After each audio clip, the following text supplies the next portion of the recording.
Yo, yo.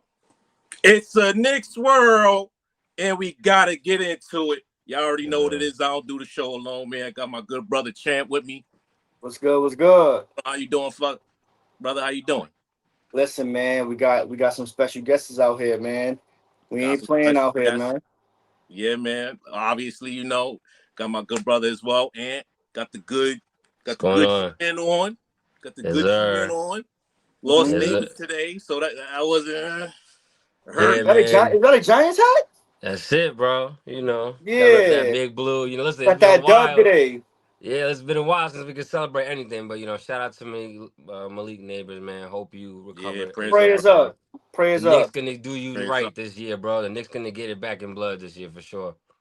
Absolutely. Shout out to Jackson too. Yes, Jackson sir. Dart. Good stuff, kid. Good stuff. Jackson Dart. So, what y'all think about Jackson Dart this season? Before we bring the boys in, you think he gonna say that? Is he saving the season? Or is it just He like should have started game one, is all I'm gonna say. But listen, better late than never. I like what I saw out there today. I saw somebody that wanted to win, and he's talented as hell. He cares about winning. I mean, even the defense I think came alive because of his energy. So The kid yeah, got a touch. The kid got a touchdown literally on rushing himself. rushing touchdown? Boom. Like That. Yeah, man. I think Jackson Dart's gonna be a good fit for us. It's tough, man, because honestly, this team ain't gonna win no games. Like I know we won tonight, but this team ain't really gonna do much, especially without Malik Neighbors. I don't really know how to feel about it, but I'm gonna bring in my next guest. Well, our first guest, my guy going Lee. on. what's What's going good, on? brethren? What's good? What's good, brethren? How are we, my guy? I'm groovy, man. It's great to be here. First time on Knicks World. I appreciate the invitation, the love. My main man, Stan, man. Me and him chop it up in the text all the time. Nothing but love for my brother. Absolutely, man. Love to have you on. It's good to chop it up with you. We got a lot of catching up to do, but we're gonna catch up on this one, talk some good Knick ball. I'd love to hear your feedback. Lee's one of my favorite people in the Knick space, so I'm glad that we found each other the past couple seasons. And yeah, man, he's one of the better ones out there. If you're not following Lee Escobedo, I don't know what you're doing. The guy's writing his ass off. He's putting work out there. Just go. I don't know what you're doing. Go follow that man. He's doing great work. And man, my next guest, yeesh. Y'all know the man. I don't know what rock y'all been hiding under. The man, Kristian Winfield, my guy. Yo, What's going on, my brother? Bruh. Beat reporter for the Daily Summertime News. came, summertime went, man. That rest couldn't have been. I wish I had another month, you know what I'm saying, just to relax it. Because this season it's already coming to my air like 100 miles an hour. But it's cool, you know what I'm saying? We got Knicks basketball coming October 22nd, really October 2nd, because that's when the preseason start. Yeah. And tomorrow I get to watch my Jets put belt to ass on them Dolphins. And hopefully we get our first win of the season. Never did I think coming into the season the Giants was going to have a better quarterback situation than us, but here we are. Yeah, Jackson Dart, and I got zero faith in Justin Fields right now. I got zero faith in if y'all lose to the Dolphins, man, we got. It's really a win, to be honest. I'm just saying put belt to ass because I got to be you know what I'm saying? Yeah. And I don't think, and that's terrible because I don't got no faith in Tua. But I think that their coach is just going to run circles around. I think the Dolphins are going to win tomorrow. They're going to run the ball. They're going to do what they're going to do. You know what I'm saying? I'm still going to put I'm a fan. I'm a realist. I'm going to put my parlays in against the Jets, and I'm going to take Justin Fields rushing yards and interceptions. Absolutely. Guarantees. Yeah, it is. Yeah. Guaranteed in life. Rushing touchdown from Justin Fields. And definitely. Maybe they win tomorrow and I lose money, and now I just got to donate towards the cause of the Jets winning, right? Maybe I just got to keep betting against them, and that'll do. You know what I'm saying? Work out that way sometimes. So we'll see. Anyway, we're not going to talk about the Jets. We're here to talk about the Knicks, and they have a much brighter outlook on life than my Jets do right now. All right, not RIP. Shout out Malik Neighbors. Hope he get healthy soon. But that was a terrible injury, man. That was nasty. Another tragedy at that stadium, bro. Victor Cruz. Speaking of injuries, y'all seen Tatum, and we could let this go into the Wow. what we're talking about. Y'all seen Tatum getting back on the floor? I can't believe what I saw, bro. It's a good segue. And I haven't Yeah. even seen. I haven't even like. Correct me if I'm wrong, anybody here, but I haven't Made even him seen like he got footage of. 60 days before he's on the court. I'm like, huh? What type of medical advancements we got going on here, bro? Just ruptures his Achilles in the second round. Now he on the court shooting his pull up and doing all this moving. I'm like, yo, what's happening right now? We really in Yeah. the I saw the future. same thing from Kyrie Irving about a month ago. Irving was back in the lab putting up shots. I was I like, saw wow. that. Wow. That's why for me right now, the Knicks is you got to do what you got to do to push all your chips into the center of the table. Right, even if Tatum is able to come back for say February, he ain't gonna be 100%. You're not gonna get the best version of Tatum. Even if Yeah. Halliburton is able to come back, you know what I'm saying, for March or whatever it is, he's not gonna be able to be 100% until next year, which is really like why even put him on the floor to begin with. You got to I wouldn't say wide open, right? There are teams out there that pose a threat. Cleveland is one of these teams that I'm also overlooking because I don't believe them in the playoffs until they give me a reason to. Orlando, I like what you're doing, but you just made a big trade. You need that year of continuity. Milwaukee, you got Giannis. And if you put the right pieces around Giannis, you always going to have a chance. But you're talking about walking into this year, the Knicks got the same roster. They got the same core as last year, built on that core. Got a head coach that's everything that Mike Brown is talking about from that I've been able to cover sounds good. It sounds like his vision for the team is in lockstep with what fans have wanted for years now. But it's a difference between talking and actually executing, right? So we got to see what it looks like. But if the Knicks are able to go out there, play fast, shoot a bunch of threes, be aggressive on the defensive end, there's no reason why this team can't win 53, 54, 55 games and find themselves back in the conference finals again. If you're talking about these teams are not in the picture anymore, you're looking at Orlando. I think the sleeper right now is Atlanta. Atlanta's a team where you put them in a series against the Knicks, you got, stylistic matchups. You got Trae Young, who just wants to come and spoil the day at the Garden, right? You got a bunch of things here and there that could come up. But you have a shot here. So if the Knicks are about what they say they about, and that's singularly focused on winning the championship, every move that we see them make right now is going to be pushing them towards that, because this is the year. Because Tatum is back on the court already, which means by next year he's ready to go and he's tight. You know what I'm saying? Like, you got this year right now. You got to go for it. Lee, let me get your thoughts, man. Obviously there's a lot to talk about, off of this next season. We got Josh Hart already with the issue, with his finger and all that. Maybe we shouldn't have been yelling at him to get in the gym. Maybe we should have just kind of kept it easy or something like that, because it looked like he re-injured his finger. Lee, give me your thoughts. The Bleacher Report, Guardian writer. Man, Lee, obviously you guys been on Putback with Ian Begley. If you guys haven't seen Lee, like I said earlier, guys all over the place, one of my favorite people in the Knicks space. Give me your thoughts on some of what you've seen. I'm jumping all the way out the window, man. And I usually do. If you watch me on KOT, I tend to be the most hyperbolic when it comes to Knicks. I'm very level-headed and objective with the rest of NBA, right? Because I'm not emotionally invested in it. But when it comes to the Knicks, it's why I'm not a Knicks writer. I'm an NBA writer, because I can't cover the Knicks objectively, because my heart and soul is connected into James Dolan's, unfortunately, James Dolan's organization. But I really feel like this is a year to win a chip, because there's no Shaq and Kobe Lakers. There's no Tim Duncan Spurs. And that's not to denigrate the OKC Thunder, who are a rising team, who won a championship last year, nor the great work that the Denver Nuggets did last year, this past summer, to really upgrade their roster, dumping Michael Porter Jr.'s bum ass and bringing in Cam Johnson and bringing back, Bruce Brown, which I thought was another great move to pair with Braun, bringing in Tim Hardaway Jr., who I think they just need him to be a burner every now and then, right? Not even the heavy role that he was in Detroit. So those two teams, to me, and us, are the only real contenders. I agree with Kristian. The Cleveland Cavaliers have not given me any reason to believe they're a real threat. We've beaten them already. The Atlanta Hawks, I like the moves they've done, but I don't think they have a 1A option. Again, I'm not trying to denigrate Trae Young. I just don't put him in the same conversation as Brunson. So if he's not in the same conversation as Brunson, he's not 1A. And Orlando and Detroit, I think those up-and-coming teams are going to be very good 2-3 years, but this is our year now in terms of median age and experience and chemistry. And bringing in someone who's been in the finals and won as an assistant, Mike Brown, I have no reason to believe that we won't be there with a puncher's chance when it comes down to June. And as long as Jalen Brunson's on this team, healthy, God willing, knock on wood, I think we're going to have a chance to win it all. I do think there's a little bit of a separation between Orlando and Detroit, right? If I had to rank them in terms of threat to Knicks, I'd probably put Orlando a little bit higher, just because the firepower, just because even last year, and it's really been 2 years now where Orlando has either had New York's number or has been super hurt to where it shouldn't have even really counted as a game. This year, if you're telling me Orlando's healthy, you add Bane, I think that Bane addition is going to be great for them.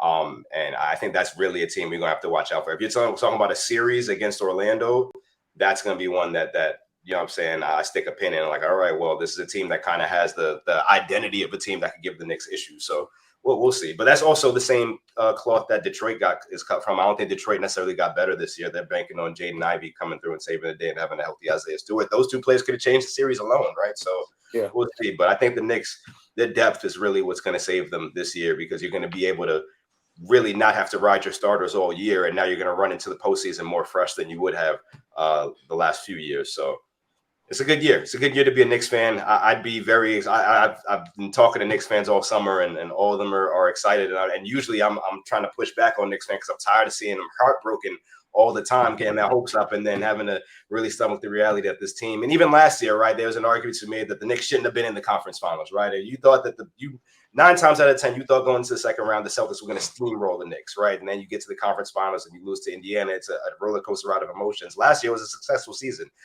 This year, I think you could build on that realistically. I think Knicks fans should have high hopes because this team can do big things.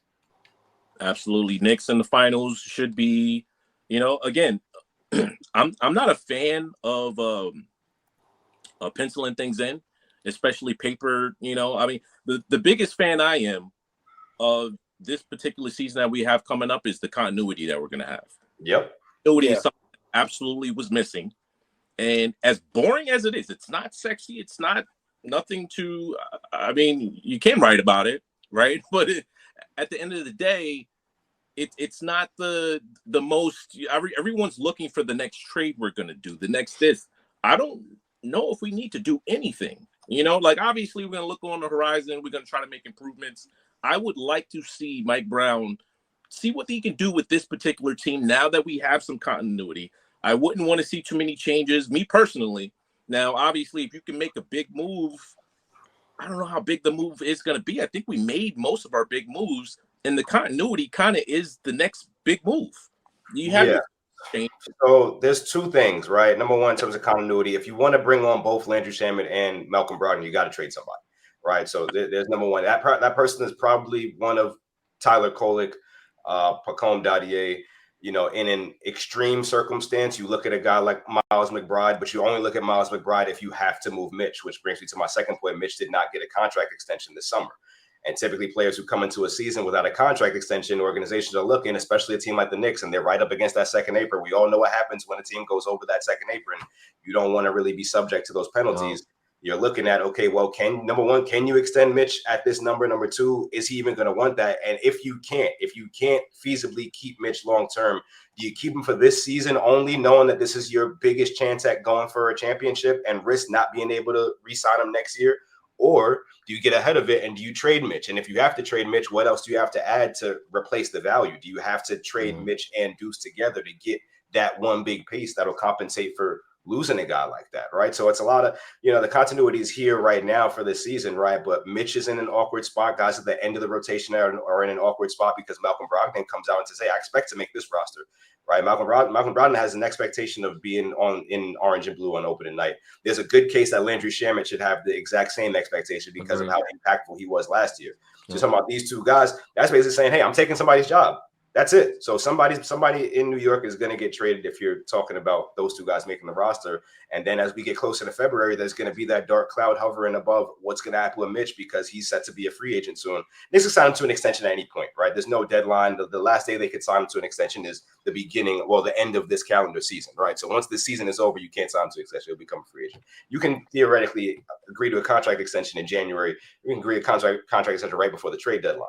Until that happens, though, there's going to be this little uncertainty here because what are they going to do? We've seen the Knicks trade guys, right? I'm thinking about Quentin Grimes. I'm thinking about Emmanuel Quickly. Guys who are up for a deal soon, didn't get it. Quickly is the real notable one. He was up for a deal, didn't get it, ended up a Raptor, right? What happens next? So we'll see. Something to pay attention to. But to your point, Stan, continuity is huge. This is the type of continuity I didn't see in South Carolina last year because that team, again, another dark cloud, right? Karl-Anthony Towns gets traded to the team 2 days, 3 days into camp. Word. You got to figure all that out on the fly. And then on top of that, camp starts to end and you realize, we thought Mitch is going to be back November, December. He's actually not coming back until late February, right? Yeah. So continuity is up in the air. Then right now you got a team, and then Mike Brown is at the vibes are like from people that I've been talking to around the practice facility. The vibes are higher than you've seen. Like I walked in, they playing Before I Let You Go, and everybody's dancing up and down the floor. You know what I'm saying? Everybody's like the vibes is immaculate right now. And for good reason, right? So that's that continuity piece. I think that more than anything, like think about it, OKC continuity, Indiana continuity, all these teams that tend to win titles that aren't built on like big threes and superstar power. That's years in the making. Boston, years in the making, right? Like Golden State, maybe a decade in the making. The Knicks have a chance to do that, even though you might be jumping a little bit ahead of yourself because it's just a year that they've had this whole core, but you got a chance to start that. Yeah, I think that survivor remorse is gone. Like after giving rid of Tibbs, it happened in the summer, so they didn't have to really deal with it now. Now the vibes, the fun is. Lee, talk to me a little bit about the continuity, some of the things Kristian just talked about before we kick it to the boys and I know they got some questions as well. I'm gonna grab some water real quick. Yeah. I love that Leon Rose took the end of the bench seriously and really brought in some veterans that will compete for playoff spots, opposed to relying on guys, hoping guys step into their role as rookies or second-year players, being more definitive with what those rotation guys will look like if injuries happen to happen. I've been advocating for Deuce McBride to be the starting two guard over this summer. I thought it made the most sense if I removed my emotion. Mitch is my second favorite player on my team, so I'm always going to root for my main man, Mitch. But I thought logically Deuce McBride made the most sense the starting option. But I'm not Mike Brown. That's Mike Brown's decision to make. So whatever he makes, he's going to understand. Can you tell me on that? Why a small backcourt if you don't have to do it? I think it comes with the least amount of issues. I think Deuce McBride does your movement shooting. He does your 41% shooting on catch and shoot threes, and he can defend the point of attack. So to me, I don't like any situation where you're the lineup is integrated by having a weak point of attack and then someone in the back end with the pick and roll not be able to defend the ball handler or the guy who's cut the basket. That to me is dangerous. So I like the fact that we have someone next to Deuce who can defend the point of attack, whether you're running a box and one or a zone, he can stay on that man and then the other three switch with Karl-Anthony Towns staying at the rim. I'm not someone who thinks that Deuce McBride all of a sudden is going to be guarding the center.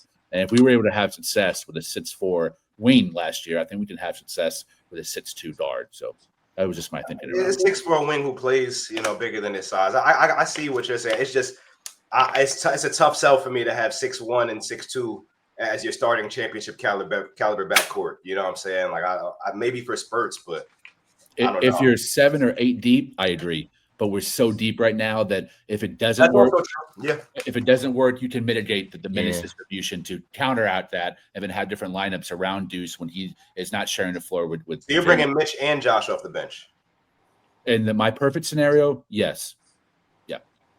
I think it balances out the bench the best way too, because now you have Brogdon, Clarkson, Harden. That's not bad. I worry about the size, but you have two.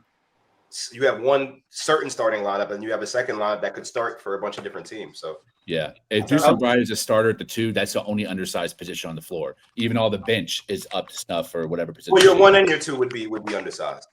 Well, I don't use any type of qualifiers for Jalen Brunson because to me he's an MVP candidate. So if he's undersized, and who isn't undersized, right? That dog is probably going to be an MVP candidate this year as well.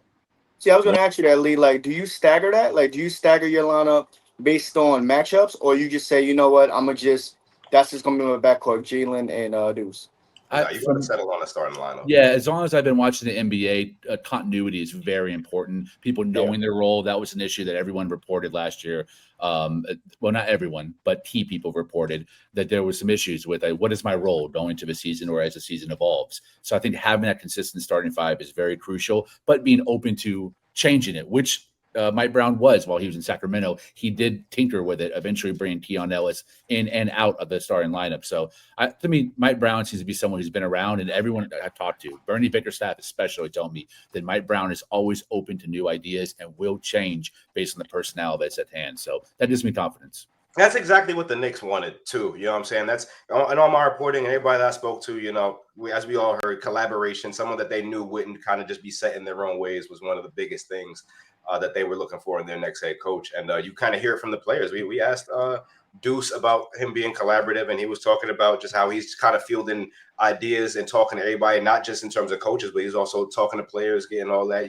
Some of that just wasn't there under Tibbs. So you get a sense that was something that the front office was really looking for. Let me ask you something, Chris. Hit me. So, all right, on Twitter, Obviously, Twitter has their own opinion.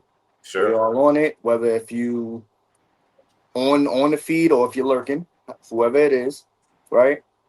Um, I want to ask you, how does it look or seem, or I guess the vibe is having a cultural shift in a guy like Mike Brown that's very much role model esque to the players. I'm gonna say, you know what I'm What do saying? you mean by that?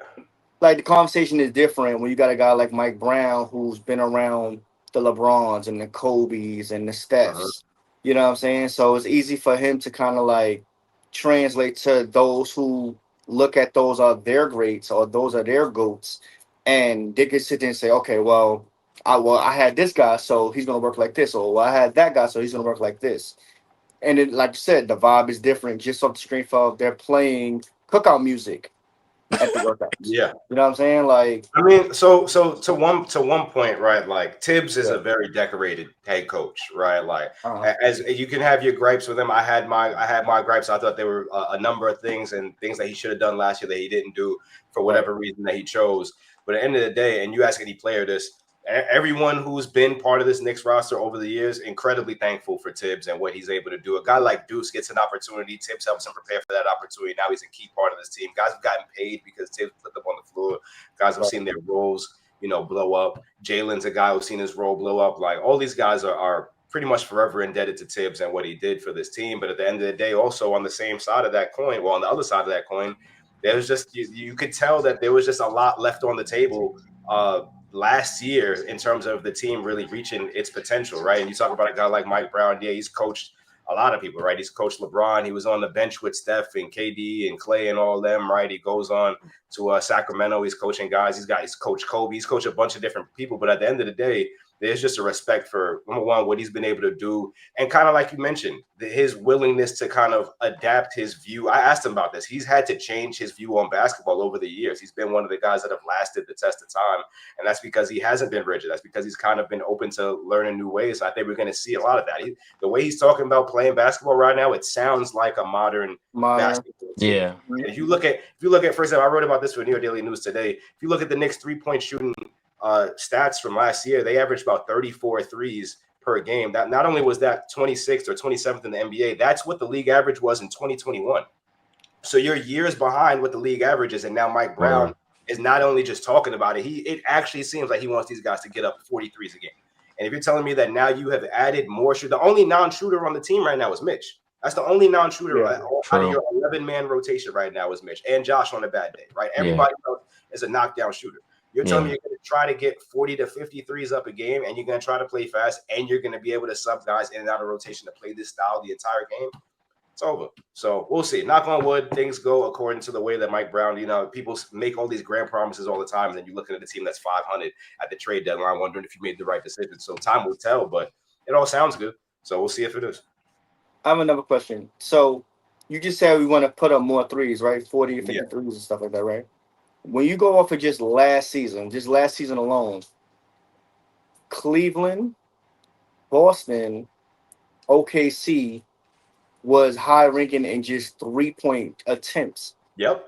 And they were smacking teams because of it. I mean, we were one of them. As we saw in the playoffs, it bites you in the ass sometimes, right? It does. It does. And now you relying on the three. We said that happened a couple times. Wasn't it James Harden's Houston's that fell in love with the three and missed like 20 straight? They broke a record for missing all those threes. That's kind of what Mike Brown was talking about. He's like, we want to take the right shots. We want to take good threes. But when you're looking at this roster, and like I said, 10 out of your 11 core players are all capable 3-point shooters. And last year you had a similar constructed roster, but you weren't getting up a good number of threes. It's like, what are we doing here? The Knicks had more games where they shot, I'm pretty sure this is what I wrote, more games where they shot less than 30 threes than they shot 40 or more. What are we doing here, right? With all these shooters on the floor, how is this even possible? And ironic enough, what's their record when they shoot 40 or more threes? 15-5.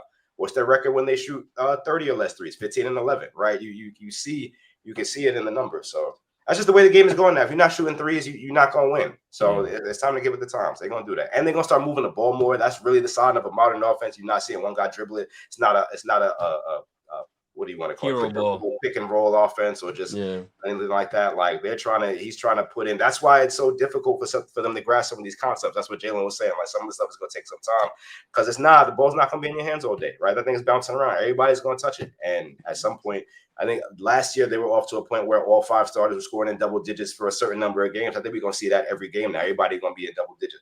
Imagine a world where Mitchell Robinson is averaging 10 points a game because Mike Brown is throwing 3 lobs a game. Yeah. Why weren't we doing that before? That's money in the bank. Yeah. You know what I'm saying? Like it's. I can't wait to see what it looks like. Now, as far as the whole hero ball, I want to hear from Ant on this because Ant's a big proponent of talking about hero ball.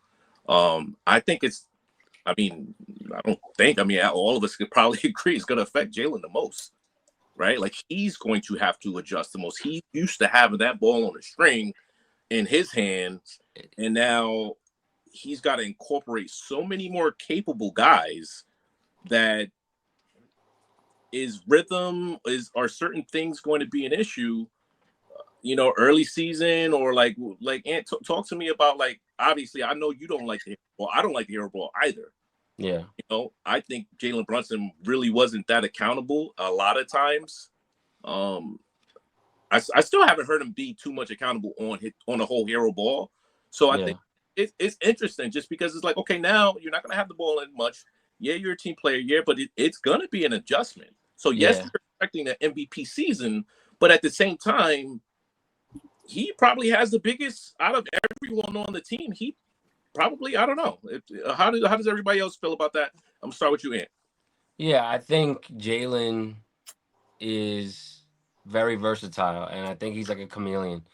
When we had Julius, then Julius got hurt, and we needed him to be the hero, to be hero ball, and we traded for OG, and then the next year, then we brought in Karl-Anthony Towns. Now he had to keep adapting, and it took him a little. Then can he average more assists? He did average more assists, with Karl-Anthony Towns. So now it's a good problem to have, especially Jalen Brunson. If he's your best player, I'm not worried about him. We saw that he can pass the ball. Is it going to be adjustment? Yeah, because sometimes he's going to want to take the rock and do his thing. But I think Mike Brown does a great job of balancing that. From what I've seen him coach, he's pulled guys aside. I've seen in Sacramento and, spoke to them, like a grown man, right? Hey, listen, this is what I want you to do, blah, blah, blah, blah. And if you don't do it, he'll let you know about it. But he rewards you at the same time because when you do the right thing, see, that's what I'm talking about. Good job. So I think that Jalen, I'm not worried about it because he's so versatile and that's your leader at the end of the day. So, you give him, listen, I know it's going to take you some time. You'll get used to it. And that's a great problem to have. Now, when some guys don't have it that night or the fourth quarter comes and guys are not just making shots, hey, Jalen, I need you to turn on that Mamba mentality and get us that bucket. So I'm not worried about him adjusting. That's the one guy I know I can throw anything at him. It might take a little bit, but he'll be able to figure it out as we go. You know what I'm saying? So I'm not worried about that with the hero ball. I think it's going to be this is a great problem to have more weapons and more versatility on the court for you. It's only to better you, right? So yeah, and I think just to build on that, Mike didn't say he was going to take the ball out of Jalen's hands all game. Right. He just said he was going to take the ball out of his hands for most of the game, right? They're going to put that ball right back in his hands in the fourth quarter when there's 5 minutes left on the clock and it's a 5-point game. That ball, we know where that ball going, right? Yep. It's going to go right back to Jalen Brunson. He's going to be able to save the day like he always does, right? It's just a matter of if you want guys to now in that last 5 minutes be able to help you, they can't be cold all game. They got to have touched the ball. They got to have been involved in the offense, right? And you want to make sure that Jalen isn't getting worn down by the time it's the 40 minutes. Teams know now. Our best chance at beating Jalen Brunson is to beat him up, right? Yep. And it doesn't always work, but it's your best shot because if you don't beat him up, he's going to go for 50. That's why we lost to Indiana, though. They threw 3 or 4 guys on him, and they beat him up, and then come fourth quarter, he was flat because he's tired. Exactly. You know what I'm saying? So now Detroit was doing that, too.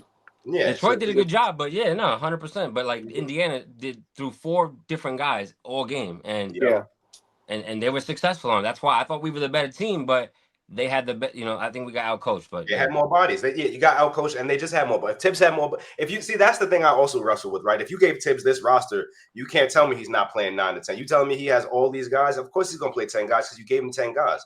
Your 7th guy, your 8th guy last year was Precious Achua, right? Your 9th guy was Jericho Sims. Your 10th guy was Ariel Hukporti, who had to play, and then Landry was hurt, right? Like now, like this team has depth, so it's interesting. But Would he have been running the same style of offense? Probably. Probably Would not. we have seen kind of the same stuff that we've seen over the years, just with more players? Probably, right? So I don't know. I don't think any Nets fan should worry about Jalen Brunson going off ball because he started his career off ball in Dallas. Yeah, I'm based here in true. Dallas.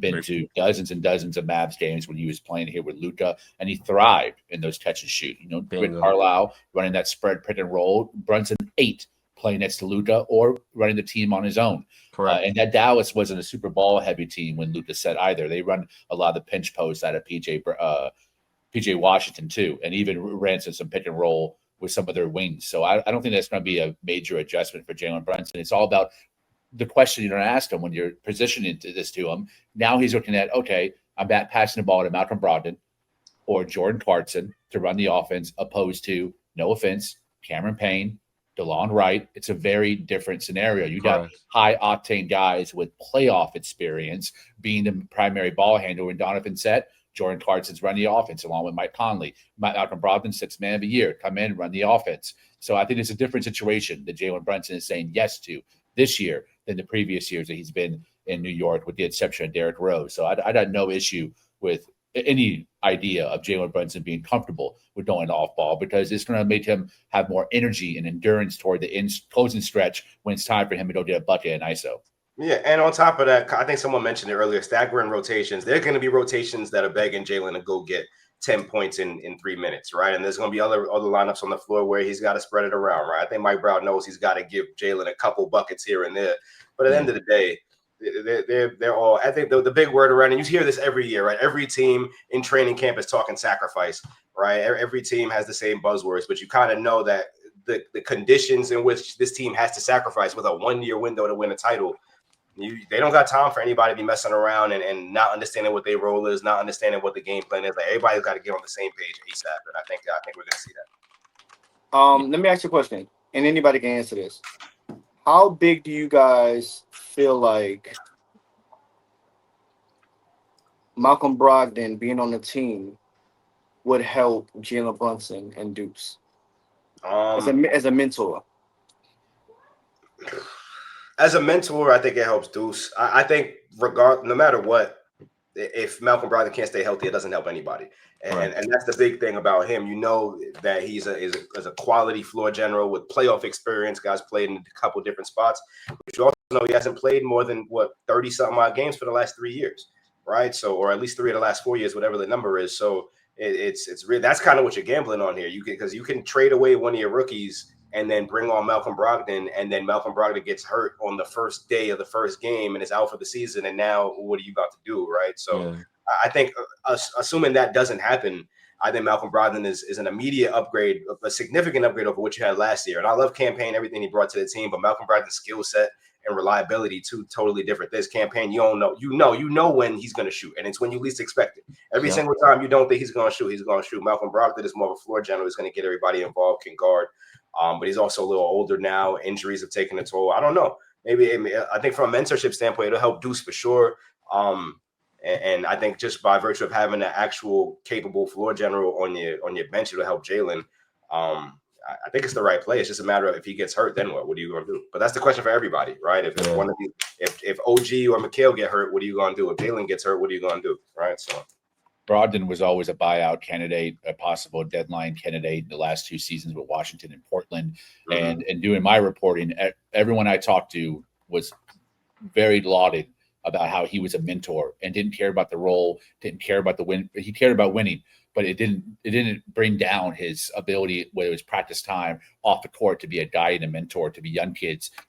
Really both teams that needed him to play point guard because they didn't have someone in Stu Henderson that could step in right away and be that guy. Washington doesn't really even still have a point guard on their roster to run that team. So he's very high character. So I don't have any doubt he's going to come in and provide that same leadership to New York. But on the flip into that, he can actually produce if healthy. As Kristian said, if he's healthy, he's a way better finisher and mid-range player than Campaign or DeLon Wright, like tremendously. Right. I would put him in the same spectrum as Jordan Clarkson inside the arc.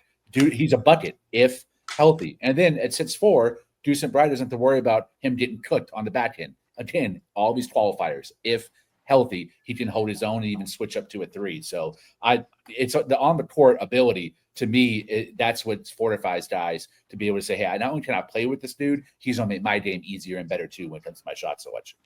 And we don't even need him to play heavy minutes, right? I think that's another thing. Our medical team is better, right? We saw Mitch for the first time in a long time after getting right.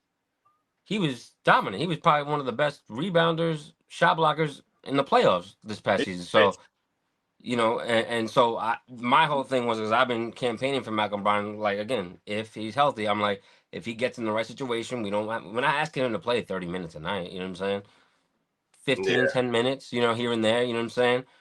Give us some spark here and there. All right, cool, And another question to kind of segue, it's about Mike Brown, and I want your guys' thoughts. From what I've seen is, listening to what Mike Brown said, he came in ready with the interview, and they liked what they saw from him. But I get this sense of he feels what the New York fan base feels this year, that this is the time. The time is now. The urgency is there from Mike Brown, and that's what I see. But I'm curious, do you guys see that same urge? Like, he understands what's at stake for the New York fandom. Like, we haven't won a championship in X amount of years, and we're at the door. We're knocking at the door, right? I get the feeling that he understands that, and that's not often that you see that from a coach. Do you guys agree? Do you guys see that from Mike Brown? Yeah, I mean, when you just consider what this team just did last year, right? So my team that went, it's not like you're inheriting the Washington Wizards, right? Like, you're inheriting a team that went to the conference finals, and theoretically, if you would have had different roster combinations during the regular season, maybe you could have beat Indiana if you would have done some things differently last year, right? So not only are you inheriting a team that, I guess, overperformed its own expectations and made the conference finals, but that also then improved on that team, added some depth, and they're looking at you to be the person that could tie it together. Yeah, the pressure is on Mike Brown. Right. Yeah. And he knows that this isn't a job where you come in and, they pay you. He has his contract, but teams are firing coaches left and right, regardless of how many years are left on these deals now. Yeah. Right. If you're coming in, you're not delivering, you might as well not even buy a crib. You should just rent out a spot and live in a loft. Right. Until you know that you got some security. That's where they're at with it right now. But that being said, Mike Brown understands what the stakes are. Right. This is an opportunity where the East is as wide open as it's ever going to be, where you got a team that really just needs a little bit of tinkering here and there to really improve on where they were, has the depth that I added. He knows what it is. I think everybody knows what it is. You don't come into a job taking over a team with all-stars and such in an environment where the situation is wide open and not know what's at stake, right? We all know that. Yeah. Listen, they was handing out they was putting up street signs for making the conference finals, right? It means a lot for this team. If you're able to get to the NBA finals, they might name Mike Brown, mayor, right? Like, who knows? We'll see. They were remixing songs that they used to make, Busta Rhymes and all of that. Yeah. Hey, did Jay get that extension? You said what? Did J Kid ever get that extension? In Dallas? Yeah. I'm pretty sure they signed him right away, right? Did they ever agree to that deal? It wasn't. They just hating. They might have just been hating. Teams would do that. That's a good question. There's two things about Mike Brown. Billy Donovan was another one too. Billy Donovan, I didn't really understand it. He's pretty much got to be the I remember Denzel movie. He the football coach, and he got to be perfect. Pretty much, like, you got to be perfect. I don't think they're gonna as that movie, but everything has got to be perfect. You can't. I think he's gonna get a little grace, but nah, man. With this team. With this, like, that's the only thing lacking. Like, you probably give him another year after this if he don't get it done, and call that continuity now. I will tell you what's going to happen. What's going to happen is, because of all the turnover in terms of what they're doing, philosophically, there's going to be some bumps in the road early, right? So those first 10 games, you might go 6-4, and you might be 4-4, sitting there like, how are we 500 2 weeks into the season? We just got a new head coach. Fire Mike Brown. Like, some people are crazy, and they'll start crazy early. But I think, and I said this before, I think by that, like, November, December, January, or really that December, January, February mark coming into the All-Star break, I think this team has a chance to be really, really, like, kind of like how we saw Cleveland rattling off victories at a high rate. I think we can see this team do the same. I like the fact that Mike Brown's always taking really pressure cooker roles. I mean, LeBron's second coach, that's unbelievable. Kobe Bryant, and then going to Sacramento, the most playoff drought team in the NBA at that time. He took on those roles, which means he doesn't run from the smoke. And he's been an assistant on the bench with two teams that were the favorites to win the championship in San Antonio Spurs and Golden State Warriors. So that's the type of moxie that it's earned in those trenches. And Mike Brown has spent time in those trenches, and he's learned from some of the best coaches in the NBA. And with this shit wide open right now, I don't think he's scared. I think there's pressure, but I don't think he's scared. And he hasn't shown any fear in his immediate relations, which I think have been a vast improvement over Tom Thibodeau's relationship with the media. It's very early, I know, but there's pressure and expectations walked into this are way higher for Brown than they were for Tibbs in day one. Well, if they never lose, right, so we'll see what happens. But the second they lose 2 or lose 2 out of 3, and we got to call a spade a spade. That's just the nature of the business, right? So yeah. So far, so good. We'll say that, right? So far, so good. Yeah. I have another question. If there's one player you could pick this year on the Knicks to elevate their game, whether it be defensively or anywhere, what's a player that you guys are gonna pick to make that next step? That's a good question. I like one of the rookies. Well, they're not really rookies. They're sophomores now. I like one of McComb or Ariel Hukporti really finding their stride under Mike, really finding that confidence that they didn't get under Tibbs, unfortunately. Kolek, unfortunately, I don't know that there's a role for him. I don't know that he ends up being on the opening night roster just because you got 2 vets that are going to be on this roster, right? And who's going to go? I think there's a world where Pacome, his size, right, his length, his versatility, his ability to shoot the 3, that gets Mike Brown thinking, okay, how can we speed track his development? Because he wasn't looking that good last year. But part of the reason why he wasn't looking good last year is because he didn't put him on the floor. I want to see some of these guys on the floor. And same for Porty, right? Cat is a guy who has to sit out sometimes due to injury. Mitch is a guy who's not going to be playing in back-to-backs. Yabusele, you're going to move him. Well, we don't know if he's going to be playing in back-to-backs or not. I would guess that he's not because it's not worth it. And then, Yabusele is a guy you want to move up and down in terms of being at the 4 and the 5. Porty is a guy I think can step in and really show you. Last year, remember, not only did he outplay Jericho Sims, if he doesn't tear that meniscus, this is a guy that's playing minutes, right? This is a guy who's in rotation. He earned minutes for sure, yeah. So I want to see him take a step up as well. I think everybody else, you know what you're getting from them, right? You know what the minutes allocation is going to be. It's not like I'm expecting OG or Mikal or Josh to take this huge leap or anything like that. I'm expecting Cat to have even if Cat's numbers decrease, I'm expecting him to be used in a completely different way that'll make him look like he took a leap, right? Like last year, he averaged 24 and 13, something like that. This year, he could average 22 and 12 this year, right? Which would technically be down. And then all the players around him, maybe his assists are up, right? He averaged 3.1 assists. Maybe he's averaging 4.5 assists. Maybe where he's getting his shots are crazy. Maybe he's getting rebounds, pushing the ball in the break, finding guys, getting it back. Maybe just he looks like such a totally different player that you can make a leap. I don't think we're going to see Point Cat. Maybe in spurts, I don't know. But I think some of the young guys, because of Mike Brown's history of using young guys, one that comes to mind right now is Keon Ellis, 2-way guy. Now he's a household name in Sacramento. That's a guy that you could see, okay, well, Deuce is a guy used like that. No, you can look at some of these young guys and be like, well, what can Mike Brown do with a Pacome or with the Ariel? That's what I want to see. Yeah. See, what I want to see is a young guy. I want to see Diawara. I know I'm kind of ahead of the curve, but sure. No, his measurements and his IQ from what we did see in the summer league, it looks like it's already like a step ahead. Yeah. He looks like the one out of I don't know. Obviously, we have we're so deep at this point. You kind of need to make a trade. We talked about that last show. I don't really want to talk about trades right now because it's way too early. I mean, we'll just be speculating and we'll just be it could be fun, but at the same time, the Knicks do stuff nobody knows. The Knicks will just pop up something and you're like, wait, I didn't see that one coming. I think it'll be like that again. I don't know that they have to make a trade because they're too deep.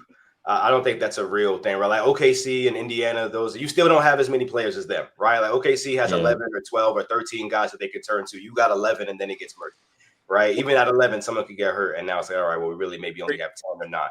I think you have to make a trade for the 2 reasons we outlined earlier. Number 1, to get both Malcolm and Landry. And number 2, if Mitch isn't part of the program, then now you're gonna have to either move Mitch or maybe move Mitch and somebody else to address that gap. Other than that, this team, shout outs to the front office. This is the best Knicks roster I've seen in the last 25 years, right? I think that this is the best team that I've seen in a long, long time in New York, and I think they have a chance to prove it, right? So let's set the bar there, right?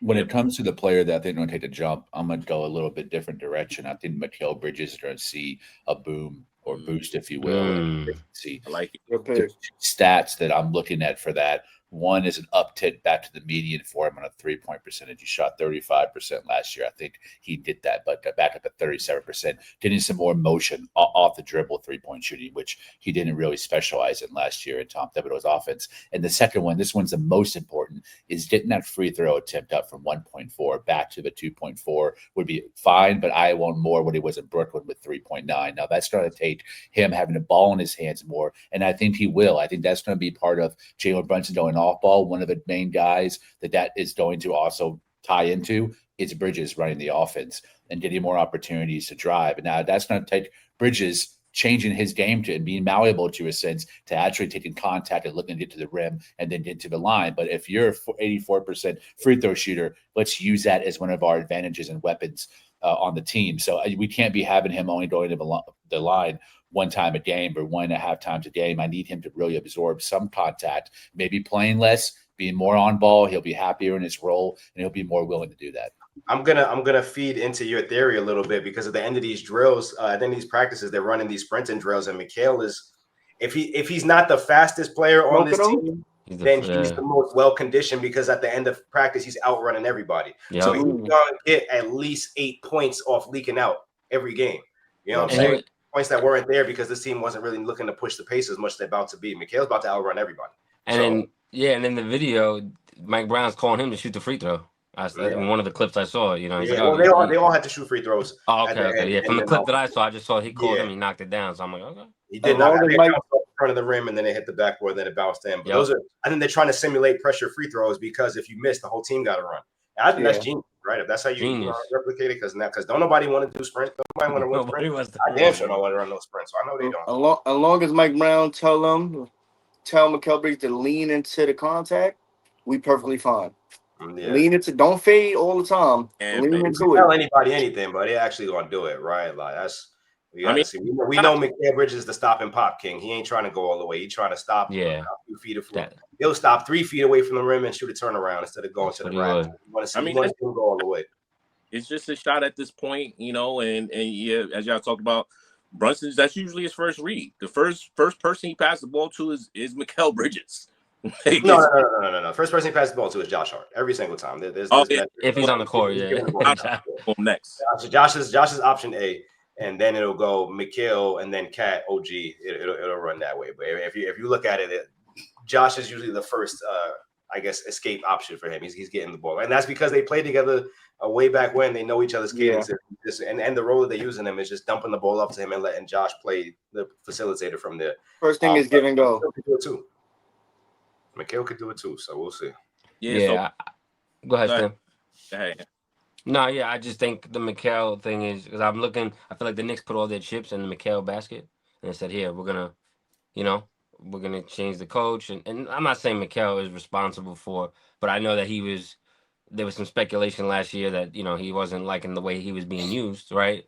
That things of that nature, and so I feel like the Knicks said, all right, we're gonna invest in you. We're putting all our chips in your back. So I expect him, like Lee, like you said, I expect him to, you know, I think also last year he was messing with his jump shot. He had a couple different jump shots last year. I expect that to be resolved game one, you know what I'm saying, going in. So I think he's just going to come in more confident. And like you said, he's looking fresher. He's sprinting. I just feel like he's going to come. He's coming to kick in the door and you know, and handle business this year. Yeah, man. Two things. Chris, you covered the Knicks. Did you going into what, your third season? That is it. Your third season covering the Knicks. What's different this season, and what are you seeing in camp? Obviously, it's very early on, but what are you seeing in camp that's just like, obviously you spoke about like how the guys are just vibing a little bit different. Is it just that, or like what are you seeing is, you know, obviously energy, it's all contagious. It's all exudes to each other. I'm sure you're feeling some of that. What's the biggest changes you're seeing from season to season? And like, give me your bold prediction of I guess who's going to be that one guy that, you know, maybe you answered it earlier. I think you know, one of the guys asked. Give me a bold prediction of who you think will be the standout, I guess, of the season so far. You know, in terms of last training camp to this training camp, you mentioned it earlier, the continuity. You got to remember, you had just traded for Mikal earlier last summer, and then coming into camp, you traded for Cat. right? And you're trying to maximize all these pieces with a head coach who's kind of rigid in his offensive philosophies, and it just feels like there's like a new breath of fresh air for a guy who's kind of just be open, right? Open to doing different things with different players. You know what I'm saying? The music, just the vibes are high, right? And that's not to say the vibes were low last year, but you're coming off of a conference finals appearance and you're coming off of this emotionally taxing series, really a whole playoff run where you're getting teams that's trying to really just like punk you every time that they can. And now you get into this offseason and you have this coaching change, and now you come into camp. A lot of the players are talking about how they're uncertain about, like, at least on the first day before camp starts. And everybody's like, yeah, we kind of have an idea of what to expect, but it's all kind of new for them. They don't know what to expect. Then you come in and see practice and you see guys smiling, get guys running up and down, really playing competitive. It looks like this team is taking the right strides. Mike Brown said something like the team is further ahead on offense and on defense than he thought they'd be. So you got coaches and people that are saying all the right things, but at the end of the day, at the beginning of the year, everybody's going to say the right things, right? So we'll see what it looks like. But at the end of the day, differences, it seems like there's a lot of intrigue. There's always intrigue in the Knicks, but we're talking about like new coach, new situation, everybody. Like last practice I was at, Leon, Patrick Ewing was there. There were a bunch of different people that were just in there watching. That maybe wouldn't have made the trip down to Charleston for training camp, right? This year they didn't do it. This year they're staying here and they're going to Abu Dhabi. So in terms of player that I think is going to stand out or step up, I think Jalen is that guy, right? You know what interested me most was when Karl Anthony Towns was talking about what Jalen could look like in this offense, and he said, the way that the Warriors use Steph is something that he sees as a real blueprint for the way that they can get Jalen. Yeah. Will get him back on the ball so he's not taking as much damage, but he's still able to get to his shots. Now you've already got my ears go up, and then you think about it. Mike Brown was in Golden State for years, figuring out how that offense works, and then you talk about what his staples are that he wants to run in this in with the Knicks. And when you actually sit down and look at and what he's saying, this is a team that wants to play fast, move the ball around, shoot a bunch of threes, play good defense. Like he's trying to implement some of those Warrior style, philosophies, some things that we saw in Sacramento as well. And if you're able to break through Jalen and get him to play like that, and you're able to unlock Cat, we're talking about two guys who were all-stars last year, sheerly because of volume, right? Yep. Now we're talking about actually using them in strategic ways that they hadn't been used before. There's no reason why you can't. We're at game 82 and we're like, wow, I didn't even know Jalen or Cat could look like that. Look at what Mike Brown did, right? So I think there's a chance Mike Brown could win Coach of the Year if the Knicks play up to the way that he says. I think there's a way where we're talking about Jalen Brunson, undersized and all, potentially as the best point guard in basketball, because he's a guy who's potentially not being asked to do so much. And because he's not being asked to do so much, he's able to do more. So we'll see. Hold on. Stan, don't you nod your damn head at me. Don't smile. You know what I'm about to say. Lee, Chris, hold that thought. Let me talk to my brothers real quick. Okay. I think y'all slick. I could have sworn that I said exactly what Chris just said. Uh-huh. I could have sworn I said that Mike was going to utilize a Golden State type of offense to unlock Jalen Brunson off ball, where Draymond would be at the top of the key, which would be Cat, right? And then Jalen would just be playing the corners and the sides. I could have sworn you did. That I was crazy to y'all when I said that. Anybody said you was crazy? We was in the chat saying the same thing. So I was thinking you said that this episode. I was like, hold on, you said this. No. We was in the chat. We was in the chat. Bro. He said it in the chat. We was talking about the triangle. We was talking about like how Mike Brown. I think who put it out? I think James put it out there. Shout out to James. I think he put a quote out there talking about like some of what Mike Brown was gonna run. I was like, okay, looks like he's gonna be doing some form of triangle a little bit. Looks like Cat's gonna be shooting the ball out there. And then you talking about Draymond. Yeah, we were talking about the same thing. We on the same page, bro. What you doing? You're out here trying to pat yourself on the back like I was trying to take something away from you. Come on. Nah, I was tapping myself on the shoulder. Yeah. Listen, all I'm saying is, to what Chris has said, right? You're on the money. I think Chris, you posted the videos and the photos of practice. Mm-hmm. The way it looked, it felt like, just watching it as a fan, like a big old reunion.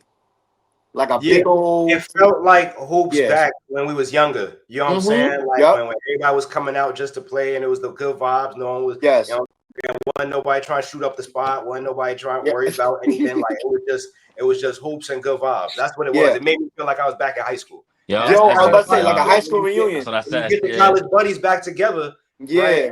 And now you got this team, and they kind of setting the tone. It's a good vibe. I can't hold you. I love it. Now, do the vibe stay good if you lose 4 in a row? Right, we'll see. Right, every team has their own challenges. Every team has hiccups they got to deal with.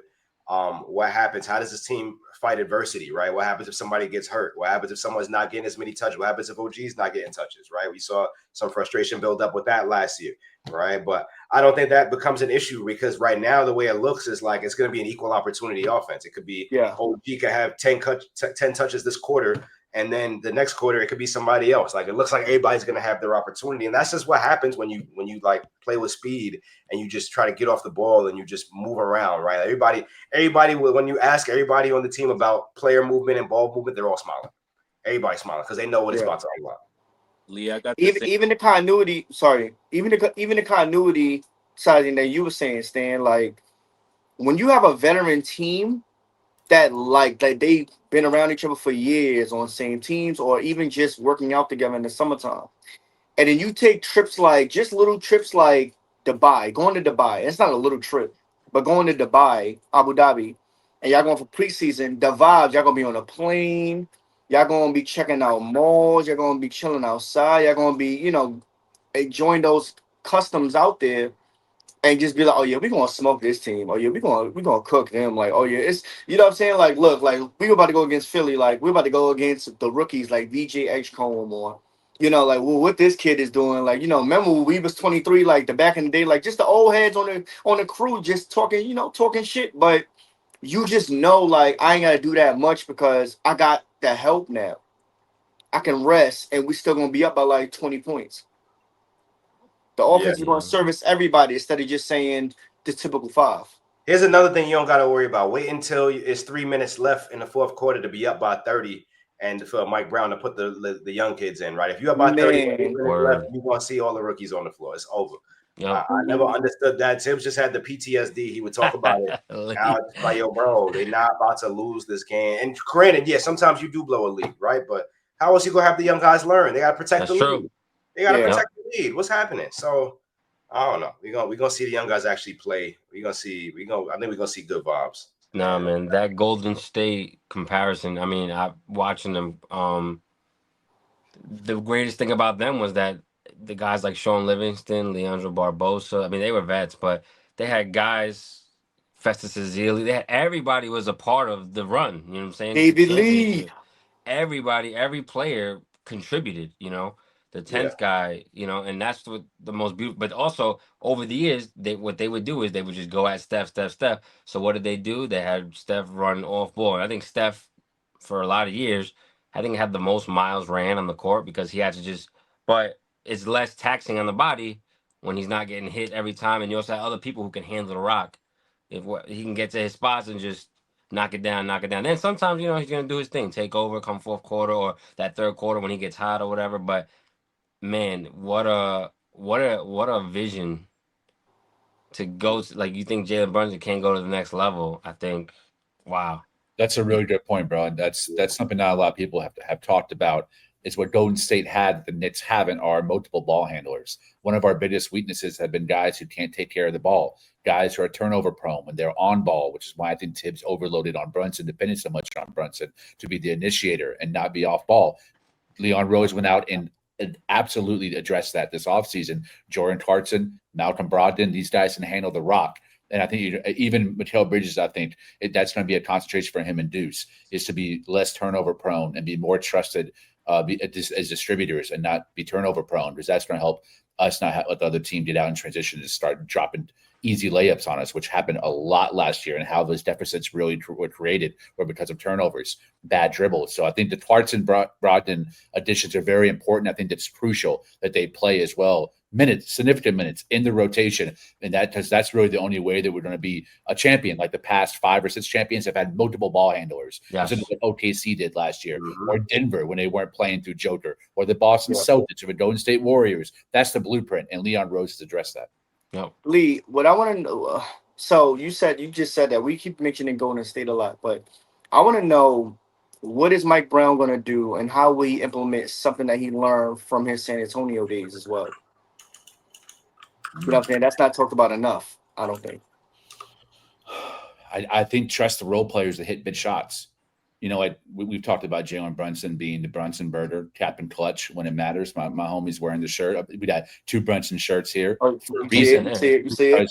He's a clutch player of the year as well, a reigning clutch player of the year. But in San Antonio, a lot of those series were hit with really big shots, not just in Mike Brown's tenure, but even before that, when you're going back to Sean Elliott in the 9-9 finals, and then going forth, Avery Johnson, Terry Porter, Robert Horry, Bruce Bowen. Like, they had guys that were Steven Jackson, another big one, Boris Diaw, oh my gosh, Thomas, to hit big shots and to trust those teammates. I think that's really something that Mike Brown can implement. And I'd be like, all right, not every single dagger has to be hit by Jalen Brunson unless a guy guarding him or the team that we're playing is an elite defensive unit. Then you have to lean on your best player to get your best shot. But we have role players now on this team that are no longer campaigning DeLon Wright. They're guys who have hit those shots for other teams in Brogdon and Jordan Clarkson, and even Yabusele, who's got a lot of global and FIBA and Olympic experience hitting big shots too. So if that's a corner out tenure, but even before that, when you're going back to Sean Elliott in the 9-9 finals, and then going forth, Avery Johnson, Terry Porter, Robert Horry, Bruce Bowen. Like, they had guys that were Steven Jackson, another big one, Boris Diaw, oh my gosh, Thomas, to hit big shots and to trust those teammates. I think that's really something that Mike Brown can implement. And I'd be like, all right, not every single dagger has to be hit by Jalen Brunson unless a guy guarding him or the team that we're playing is an elite defensive unit. Then you have to lean on your best player to get your best shot. But we have role players now on this team that are no longer campaigning DeLon Wright. They're guys who have hit those shots for other teams in Brogdon and Jordan Clarkson, and even Yabusele, who's got a lot of global and FIBA and Olympic experience hitting big shots too. So if that's a corner option on a spray, you got to trust the man to catch it and shoot it and hit it. Shoot it, yeah. I'm looking forward to this season. Again, I'm. A lot of people think, I'm not big on being overconfident. Even when I used to play in any sport, I don't care if you're ranked 1 or whatever. Like, you always respect your opponents. I mean, I think the Hawks got the size and the length on their side to compete, right? They're also going to get Johnson back this year. I think he was out all last year with the injury, but Orlando's trying to make a run. They're trying to, because again, the East is wide open. Orlando and the Hawks, and I actually respect them a little bit more than I do the Cavs. I feel like the Cavs, Donovan Mitchell has done the same thing in the Western Conference and the Eastern Conference. He's gotten to the second round and flaked out. So I wouldn't discredit the Cavaliers completely. I wouldn't write them all. No. They had some injuries come up in the second round. Like, that's a team where it's just because I'm not confident in their ability to beat the Knicks don't mean they're not capable of doing it. They could come in, beat the Knicks in a 7-game series, and they could come in favored for some reason. Like, it's not impossible. But I would like the Knicks' chances in that series because I think stylistically they match up against them well. Yeah, I also think that they have in-house issues. Like, they've been trying to trade Darius Garland the last couple of years. Like, there was a rumor last year. I think now that could be just a rumor, right? That the Cavs tried to trade for KD, but KD denied that trade to the Cavs. Hey, man, Fred VanVleet just got hurt. KD might be asking for another trade. Yeah, you're right. You're absolutely right. So again, not that for a while, I haven't been a believer in the Cavs just because I feel like I love Donovan Mitchell, but I don't think he's a 1A. I think he's a good second option, like a Karl Anthony Towns is, alongside Jalen Brunson. Jalen Brunson is clearly the 1A. He's the alpha. You know what I'm saying? He could bring you home, So, but that's a team we ain't got to be too concerned of. But listen, Stan, that's what I'm talking about. I respect all the opponents, and that's why I don't care if the Knicks are favored to win it all. We got to go and win it all. You know what I'm saying? We got to go and do it because I don't care who's again, and it's to Mike Brown's credit, he's been there where the Golden State Warriors have been favored to win it all. You know what I'm saying? And go and get to the final and win it again. So that's a lot of pressure, and I just want the Knicks to obviously we have that core, but to see how we grow with the bench unit. We've never used the bench unit properly. So as long as we do that and we stay healthy, I can't wait till we get to the. Not to say that the regular season doesn't care because it matters, but I just want us to coast a little bit. You know what I'm saying?